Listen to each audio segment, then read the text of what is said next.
kabar? Apa kabar?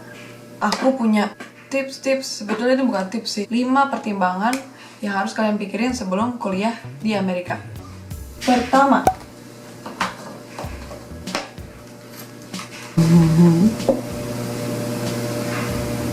Bapak ini. Pertimbangan pertama itu biaya. Maaf aja ya kalau pertama itu,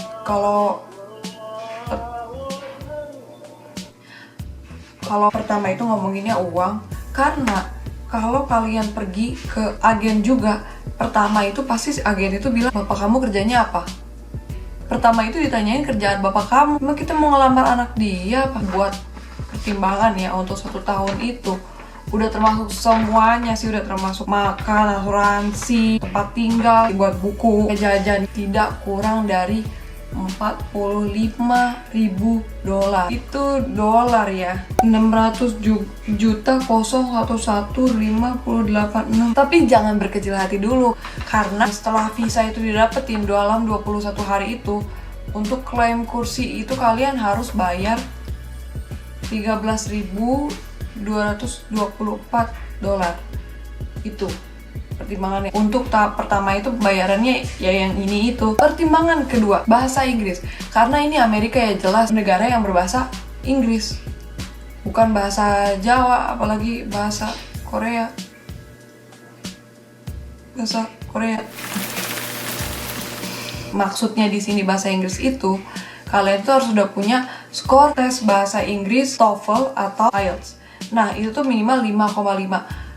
Tapi pengecualian lagi, kalau kalian belum punya skor TOEFL itu, skor IELTS itu, atau kurang dari 5,5, aku kasih 2 pilihan. Ini dalam konteks kalian itu udah tahu ya, gimana kalian itu mau sekolah, di Amerika mananya. Nah, kalau kalian udah tahu itu, ini dalam konteks kalian udah tahu semuanya ya, apa ada Kedubes Indonesia, terus perkumpulan mahasiswa Indonesia, contohnya kayak di Texas kan ada Permiasta, kayak gitu-gitu. Nah, pengecualian pertama, kalau di negara itu banyak orang Indonesia, lanjut. Pengecualian kedua, kalau kalian itu orangnya percaya diri. Kan ada orang yang nggak bisa ngomong bahasa Inggris juga tetap aja ngomong bahasa Inggris, sama setiap ketemu bule ngomong bahasa Inggris gitu kan. Kalau kalian tipe orangnya kayak gitu, aku sih percaya kalian bisa survive. Ketiga, mental. Kenapa mental?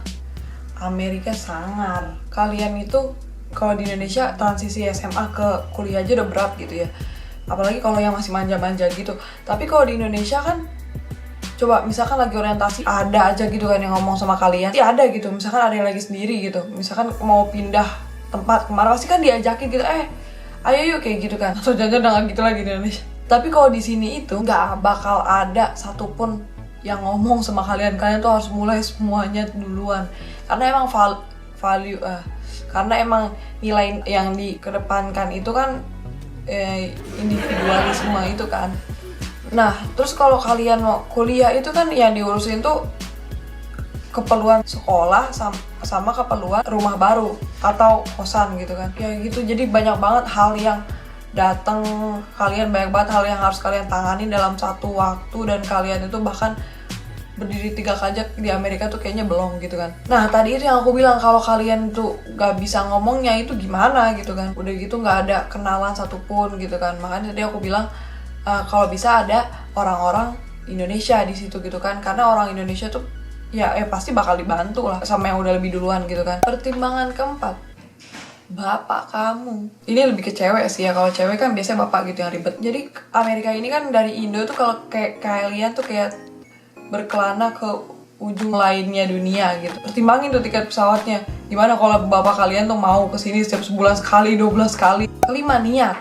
Kalau kalian itu orangnya itu gak terlalu rajin, gak ada gitu ya orang bodoh gitu kan, dan kalian tuh orang yang mudah terpengaruh. Orang Amerika itu gak suka belajar, orang Amerika tuh suka banget main. Singkatnya aja ya, kalau di Indonesia siapa sih yang gak mau cepat selesai kuliah, bisa kerja lebih cepat gitu kan, bisa lulus lebih mudah, lebih cepat, lebih baik. Kalau di sini nggak ada orang yang mikir kayak gitu. Nah, tapi kalau di sini itu orang-orang tuh yang nggak ada yang ya mikirnya gini, ya emang ya gue mestinya lulus itu 4 tahun, ya ngapain dicepet-cepetin gitu ya, nikmatin aja gitu. Terus mereka tuh, kalau kita kan karena pengen cepet selesai gitu kan, ngambil setiap summer semester gitu. Kalau mereka tuh kalau bisa ngambil 3 mata kuliah ya 3 lah gitu.